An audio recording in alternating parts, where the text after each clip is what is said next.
sesuai protokol kesehatan Bu ya. Iya, Pak. Harus masuk.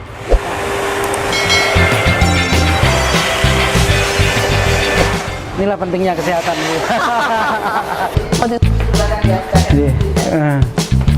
Wah ini juga BPR Wiradana ini apa yang dikatakan oleh Bu Ani juga ini buktinya semua bahwa Infobank juga menjadi selalu mendapatkan tiap tahun jadi.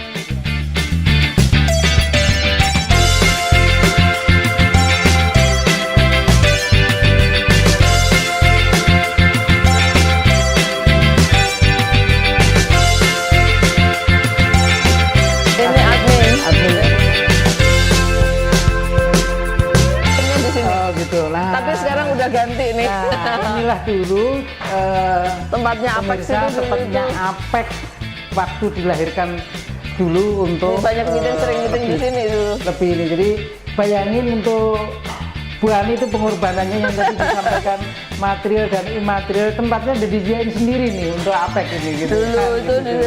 Cuman tidak sebagus.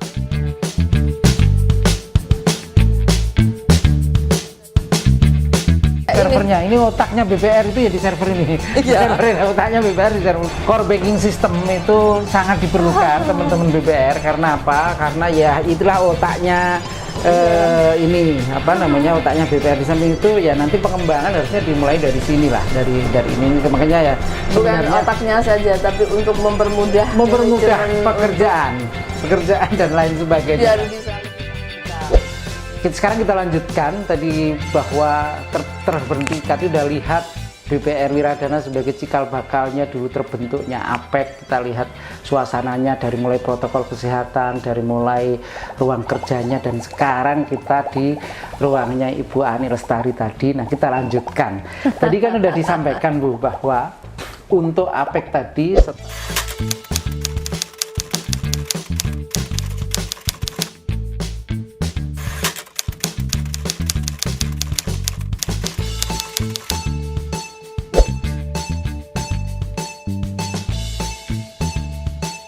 setelah tidak ada kecocokan dari salah satu bank karena harus MOU masing-masing, akhirnya dilanjutkan gimana Bu? Solusinya akhirnya sampai terbentuk Apex itu. Gitu.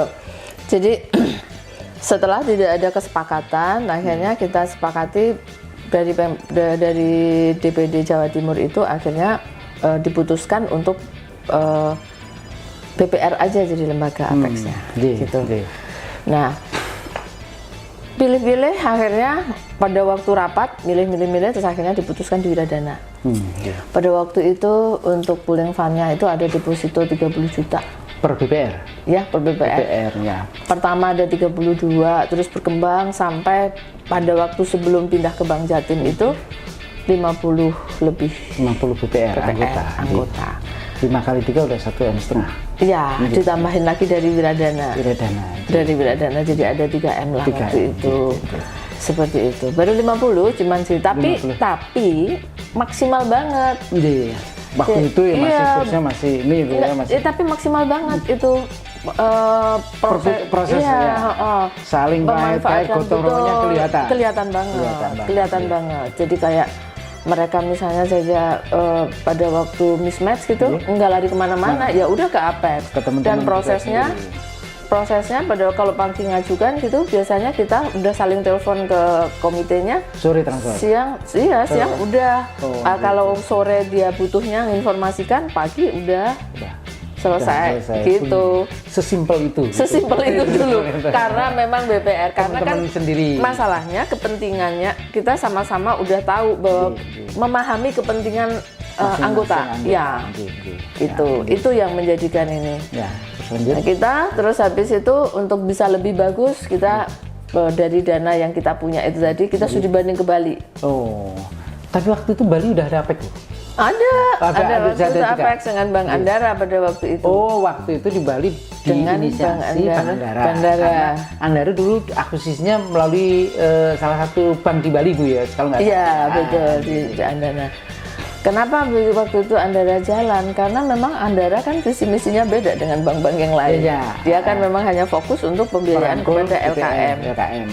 Jadi semua LKM. Nah, untuk kepentingan itu, jadi Apex ini akhirnya muncul itu. Terus kita setelah studi banding. Setelah ini semuanya saya melihat bahwasanya di sana itu karena ada kepentingan gitu. Andara ini ada kepentingan terhadap Apex ini untuk kepentingan bisnisnya dalam proses penyaluran dana ke LKM itu tadi, biar BPR-nya sehat, dia backup dengan Apex ini. Di samping LKM di Bali juga tumbuhnya bagus, setiap banjar atau setiap desa ada. Iya. Jadi untuk buffer liquidity-nya juga jalan. Iya kan? Karena Bank Andara kan memang visi misinya memang ke situ, ke LKM gitu. Nah, merambahlah ke BPR. Betul. Terus akhirnya tahun 2010 kalau nggak salah ya. Saya lupa ingat ya, pindahnya ke Bank Jatim itu. Yang saya ingat waktu itu tahun 2010 itu ada Pak Karwo itu punya program gitu ya. Pak Karwo itu Gubernur Jawa Timur saat itu. Saat itu, bukan saat ini. Ini ada Bu Kofifa nanti. Jadi pada waktu itu punya program untuk mempercepat pemberdayaan UMKM di Jawa Timur.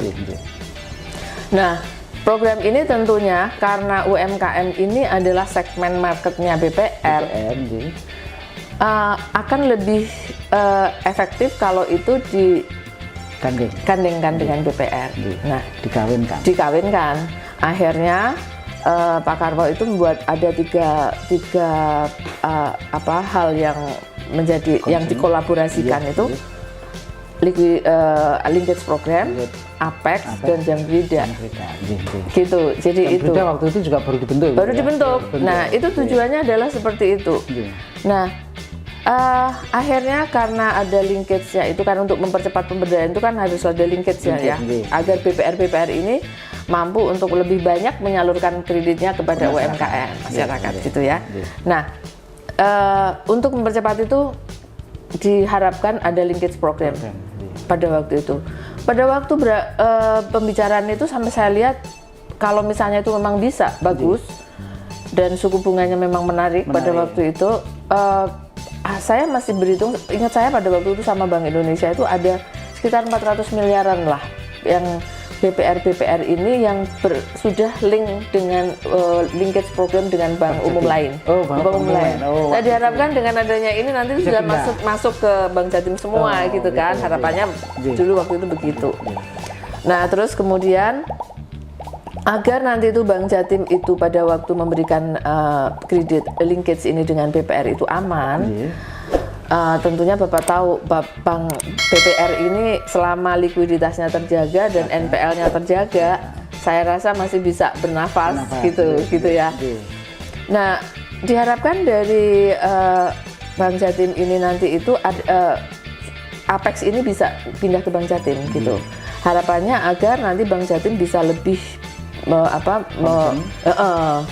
Apex ini bisa lebih gede gitu, karena kalau di BPR kan nggak memungkinkan ya saya untuk bisa lebih gede, diboyong ke Bank Jatim. Harapannya seperti itu, sehingga nanti Bank Jatim waktu memberikan linkage atau lain BPR-nya itu sehat semua gitu, karena ada backup dari Bank Jatim. Iya, dari linkage-nya itu, dari buffernya untuk Bank Jatim itu tadi itu. Tapi untuk penyediaan dana liquidity mismatch-nya, jadi BPR yang dibiayai nggak sampai ada yang mismatch gitu ya. Harapannya kan seperti itu. Terus kemudian dikaitkan juga agar nanti itu penyaluran dananya kepada masyarakat itu juga aman, ada Jamkrida gitu. Jadi tiga itu sebenarnya satu kesatuan. Nah, ini udah bagus Bu ya? Bagus banget. Kalau ini bisa berjalan tuh bagus banget. Jadi waktu itu ada Apex sekaligus melahirkan Jamkrida. Ada Apex dan ada Jamkrida. Iya, ada Jamkrida pada waktu itu. Luar biasa pokoknya programnya Bank Indonesia. Jadi itu kolaborasinya Bank Indonesia dan Pemprov gitu. Saya rasa itu ya saya berharap sih nanti kedepannya juga seperti itu. Akan ada lahir yang seperti itu kerjasama. Kembalilah ke asal mula dibentuknya dan visi misi awal gitu. Betul. Jadi ini saya rasa pindah ke Bank Jatim itu karena memang bagaimana caranya agar Apex ini bisa lebih maksimal, lebih kuat untuk bisa lebih maksimal membantu teman-teman. Nah, dilanjut Bu, setelah itu gimana? Sampai dengan saat ini lah. Gitu. Kalau sampai dengan saat ini dari kondisi itu terus akhirnya dibentuklah tadi apa udah terbentuk, terus ada yang Bang Jatim pindah, ada yang Jam Pindah muncul. Terus perjalanannya gimana Bu? Tahun-tahun pertama bagus, itu ada. Jadi kan kita mengada komitmen bahwasanya Apex ini dibentuk itu kan harapannya nanti profit dari sprintnya yang dari Apex, yang dari teman-teman BPR, yang dari pooling fund-nya yang tadi itu kemudian dimasukkan dana bergulir, ada split sedikit. Tujuannya seperti itu. Jadi nanti itu dana ini dipergunakan untuk technical assistant buat BPR. Artinya kembali. Nah, kembali lagi gitu. Cashback lah. Itu. Kasarnya seperti itu untuk catering, untuk kebersamaan. Iya. Nah, dan memang ada kewajiban bagi lembaga Apex itu setiap tahun untuk mengadakan rapat anggota gitu untuk pertanggungan jawab begitu. Nah, dulu jalan bagus, tapi akhir-akhir ini mungkin karena beberapa pergantian direksi ya, sehingga tujuan awalnya itu kan tidak diketahui secara jelas gitu, mungkin barangkali ya, sehingga ada pemahamannya itu dong untuk belum waktunya. Bang Jatim baru nih Bu direksinya nih barangkali. Nah, iya nanti mudah-mudahan nanti kita bisa sowan ke sana ya, bareng-bareng untuk itu. Karena ya terus terang Bu, ini saya kebetulan jadi pengurus, mungkin Ibu juga jadi pengurus, itu kan ada pertanyaan dari beberapa anggota itu terkait dengan hal ini. Bagaimana kita bisa ya kalau Ibu nggak mungkin kekurangan lah untuk masalah dana mismatch dan segala macam, dan tadi udah Ibu cerita, tapi kan banyak teman-teman juga, kita nggak tahu nih pandemi sampai kapan Bu, tapi kan inilah harus mestinya Apex ini memang harus ada. Jadi sebenarnya kalau informasi yang saya dapat sih selama pandemi ini memang teman-teman banyak yang membutuhkan gitu ya. Tetapi kelihatannya teman-teman lebih senang untuk menerima dana bergulirnya saja. Karena untuk dana mismatch-nya kelihatannya masih perhitungannya kurang pas buat teman-teman gitu. Kurang pas dari karena itu, ya jadi ini repotnya Bu. Orang bank ketemu bank itu ketemunya di bunga. Kenapa nggak ketemunya di bunga? Gitu. Tetapi kita harus kembali ke tujuan awal dari Apex. Harusnya kembali ke tujuan awal Apex. Kalau saya melihat sebenarnya begini, tujuannya dulu itu kalau saya ya istilahnya itu melobi saya agar Apex ini dipindah ke Bank Jatim, itu kan diharapkan jadi nanti itu anggota-anggota Apex ini akan lebih mudah untuk mendapatkan linkage gitu ya, dan suku bunganya juga akan mudah, lebih murah daripada yang bukan anggota Apex seperti itu. Banyak hal yang kita bicarakan manfaat-manfaat untuk Apex pindah ke Bank Jatim pada waktu itu seperti itu. Dan saya harap sih memang akhirnya teman-teman mendapatkan manfaat itu ya, saya harapkan begitu. Mudah-mudahan sih ya, setelah ini mungkin kita setiap manusia pasti ada kurang lebih ya. Jadi nanti mungkin kalau misalnya ini kita coba evaluasi bareng-bareng. Terutama begini Bu, terutama pertanyaan ini keadaan seperti ini loh. Nah kita itu tidak tahu sampai kapan pandemi ini berakhir.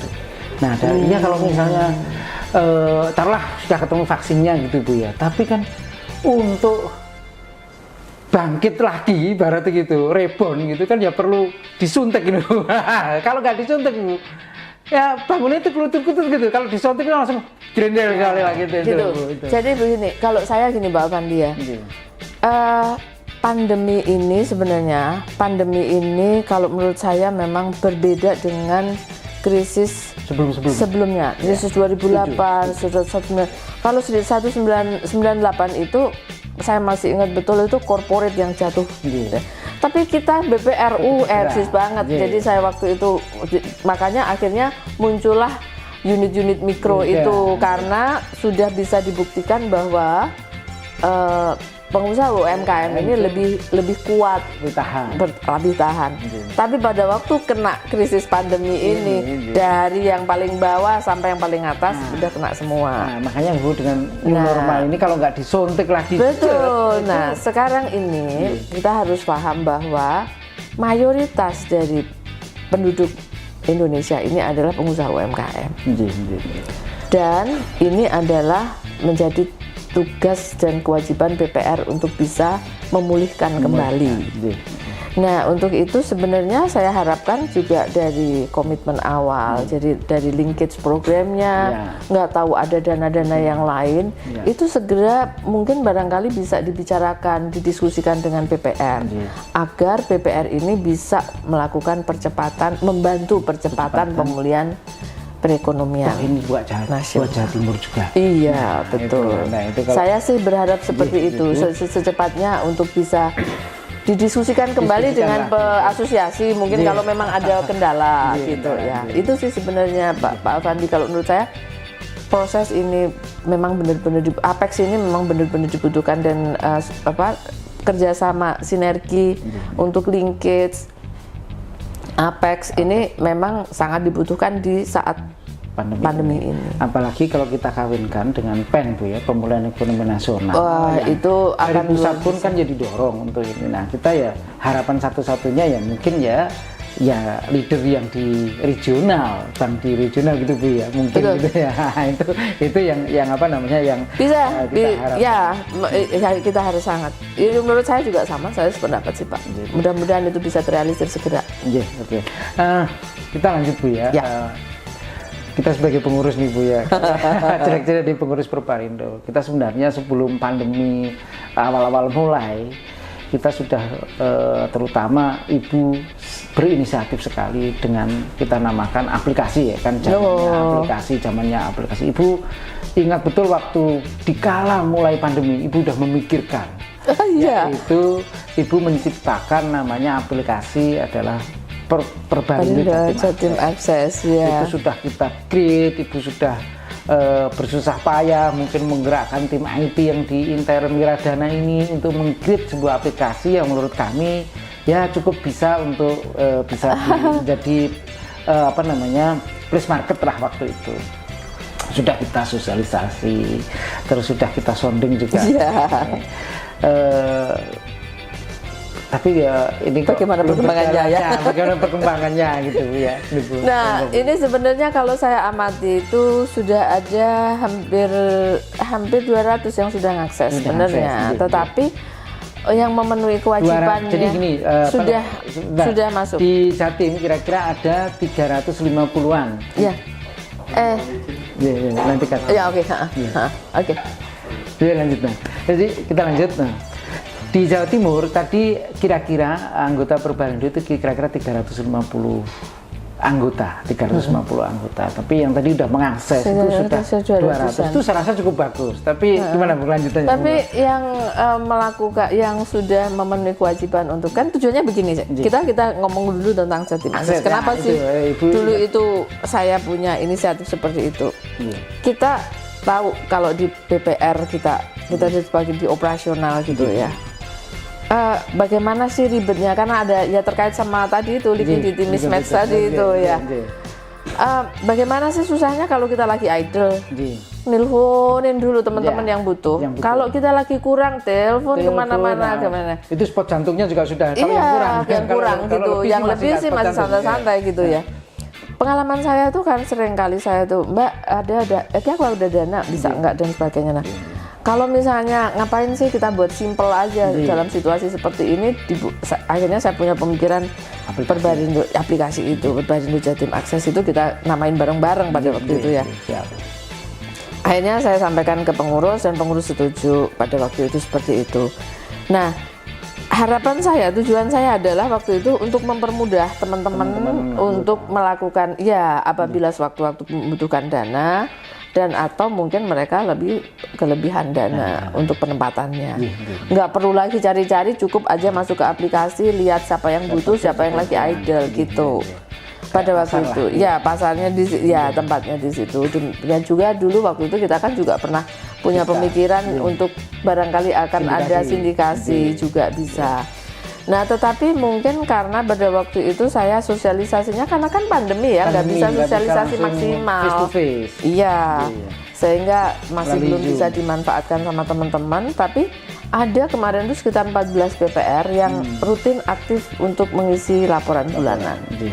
Kan dengan mengisi aktif seperti itu, kita itu kalau misalnya mereka butuh sewaktu-waktu dana, kita itu nggak perlu minta laporan publikasinya, laporan ini itu cukup melihat transfer, dari situ. Langsung transfer. Iya, oke Mbak, bisa kita langsung transfer, nggak perlu lama-lama lagi. Seperti itu. Saya rasa itu bisa dimanfaatkan dan begitu juga mungkin suatu saat aplikasi ini juga bisa dilihat oleh Apex. Harapan saya sih seperti itu dulu. Kolaborasi juga. Iya gitu. Tetapi saya belum tahu. Nantilah mudah-mudahan setelah pandemi ini berakhir kita bisa jalan-jalan ke tempat teman-teman. Mungkin kita bisa maksimalkan sehingga akhirnya kita punya money market sendiri untuk khusus untuk BPR tanpa harus kita bergantung pada pihak-pihak lain. Gitu. Sebenarnya pemikirannya bagus, Bu. Tapi kemarin kan kalau kita tangkap dari teman-teman itu bagi yang linked atau mismatch bunganya yang belum ketemu.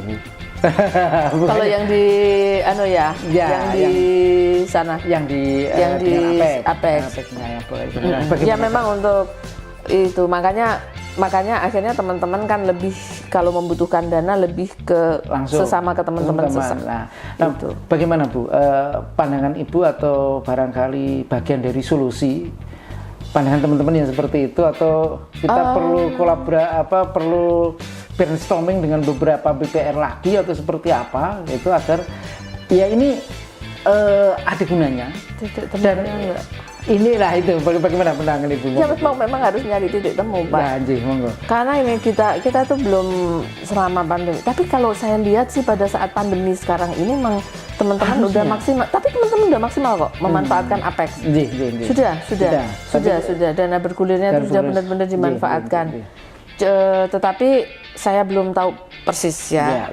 Yang informasi yang saya dapat sih teman-teman memang antusias untuk mendapatkan dana bergulir karena kan lebih murah. Tetapi untuk dana mismatch-nya masih belum. Karena memang belum pasti suku bunganya. Ya, solusinya adalah duduk bareng lagi, kembali lagi kita bicara tujuan awalnya Apex dulu apa begitu. Nah setelah itu baru dan saya melihat bahwa program-program semacam ini tuh menurut saya kalau tidak ada intervensi dari regulasi agak susah Pak. Gitu, harus ada. Itu, contoh kita mau memberikan laporan khawatir ada yang masih bertanya tanda kutip rasanya gimana itu juga menjadi ini Bu Contoh aja pada waktu pendirian Apex itu sampai ada yang waktu pindah ke Bank Jatim itu kalau nggak ada intervensi dari Bank Indonesia juga susah pada waktu itu. Jadi bagaimana Bank Indonesia memberikan penjelasan kepada sosialisasi memberikan pendekatan kepada anggota-anggota di wilayah masing-masing akhirnya sampai 200 itu. Tanpa ada itu cuma 50 kan di tempat saya. Iya Bu ya, kita memang paling tidak kita udah berusaha. Perkara hasil ya memang wallahu a'lam gitu. Wallahu a'lam. Ini juga bagian dari penjelasan ke teman-teman yang tanya-tanya gitu ya. Ya, kalau memang nggak jalan memang karena nggak tahu ini teman-teman kenapa nggak mau, ya mungkin karena kalau laporan masuk ke Jatim Akses kan mungkin dilihat teman-teman situasinya kondisinya sekarang kan lagi nggak bagus apa itu saya juga kurang tahu tapi sebenarnya toh juga laporan publikasi itu juga diekspos ke masyarakat. Jadi saya rasa apalagi ini kan hanya untuk intern kita saja dan nggak ada orang lain luar yang tahu. Aman-aman saja sebenarnya, nggak ada masalah. Toh ini untuk kepentingan kita dan dari kita untuk kita lah gitu. Sebenarnya Perbarindo Jatim Akses itu. Tapi saya rasa banyak teman-teman yang telepon Bu itu secara person tanya gimana sih gini. Nah tapi kan memang waktu itu kita ya itu tadi sosialisasi melalui Zoom, terus kita nggak bisa face to face menjelaskan, terus banyak nggak bisa langsung praktek ya. Itu yang mungkin menjadi keterbatasan teman-teman juga terhadap teman-teman BPR Sejatim terutama gitu bisa dipahami gitu, dimaklumi. Jadi kita berusaha semaksimal mungkin. Tapi kalau seandainya teman-teman sudah bisa survive ya alhamdulillah. Betul. Tapi pengurus itu paling tidak sudah punya inisiatif, terutama jasa besarnya Bu Ani itu. Itu kan tinggal aja, itu kan aplikasi sudah ada, tinggal memanfaatkan saja kan. Saya sudah tidak perlu aktif lagi, jadi tinggal pengen lihat ya lihat aja gitu ya. Cuman begitu saja. Oke. Sampai sekarang. Nah itu bagian dari klarifikasi juga Bu ya.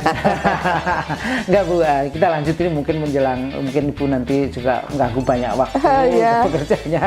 Maaf sebelumnya. Nah ini Bu. Barangkali sekarang ke menjelang akhir ini bagaimana Bu kita bisa saling bisa menguatkan di antara teman-teman BPR. Ya ini pandemi seluruh dunia gitu kan. Terus tapi kan bagaimana kita bisa survive dan bisa melewati ini. Kalau regulasi membuat relaksasi tentang NPL, tapi setelah nanti Maret gimana ini? Nah, terus laba kita juga turun tapi disuruh makan PPAP. PPAP disuruh makan dulu karena nggak butuh PPAP nggak apa-apa lah kamu inilah. Bagaimana Ibu sebagai istilah senior di BPR bagi teman-teman ini?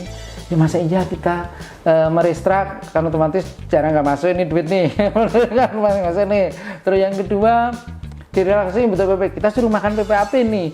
Tapi Maret gimana nih setelah Maret 2021? Ya kalau vaksinnya udah ketemu, ekonomi udah bisa bergerak, alhamdulillah.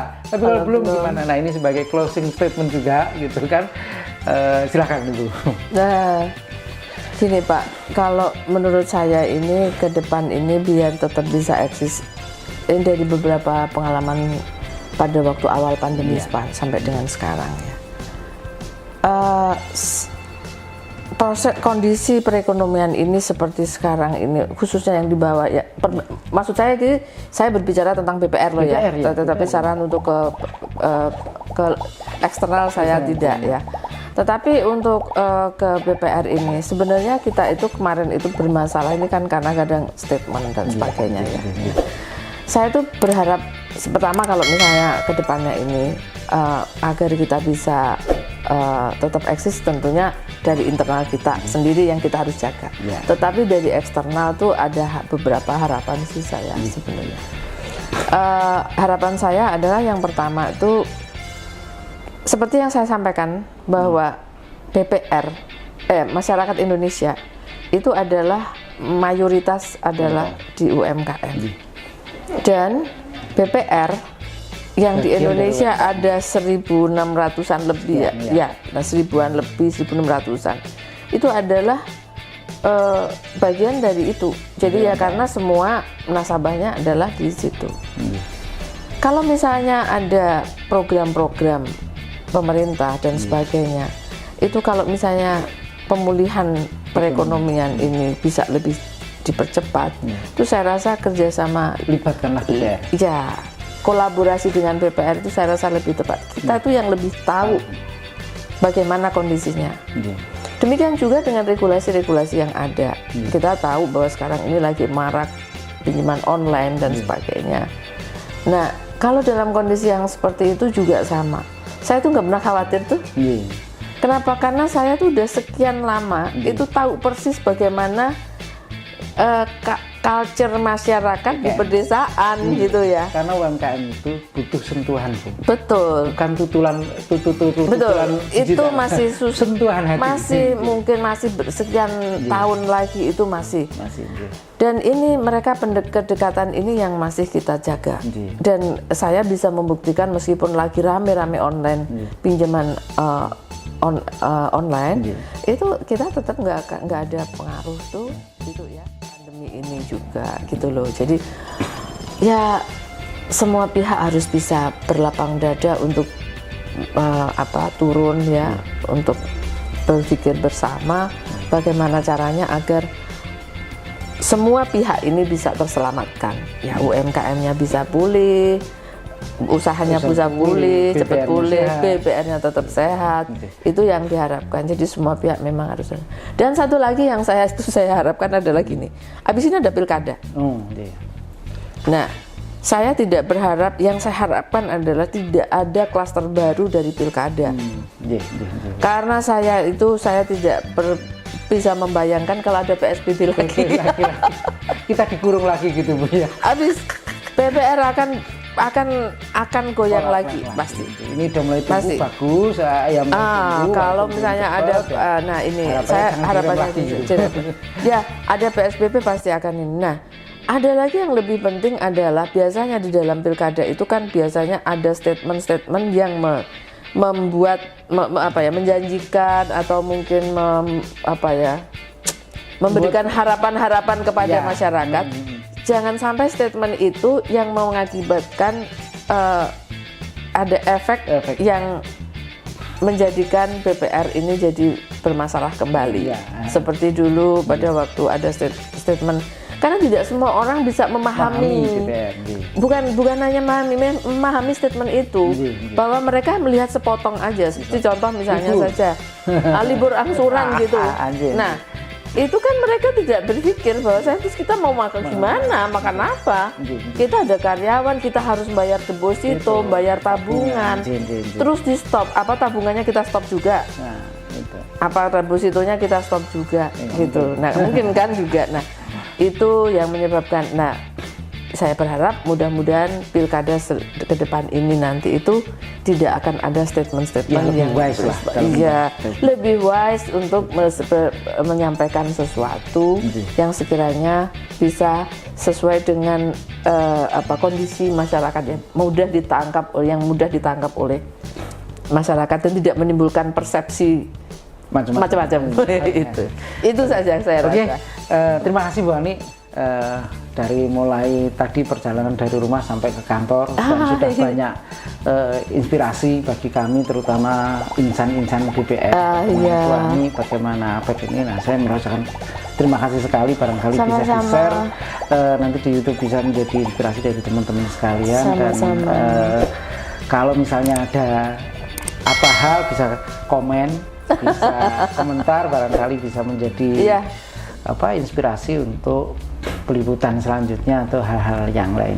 Terima kasih banyak Bu Ani. Sama-sama Pak Fandi. Saya terhormat sekali bisa mewawancarai Bu Ani dan barangkali nanti ini tidak mewawancarai kita, ini lagi sharing. Nah, terima kasih dan sama-sama Pak. Salam lancar Aktiva produksinya, salam sehat. Amin. BPR-nya karena sehat itu yang utama.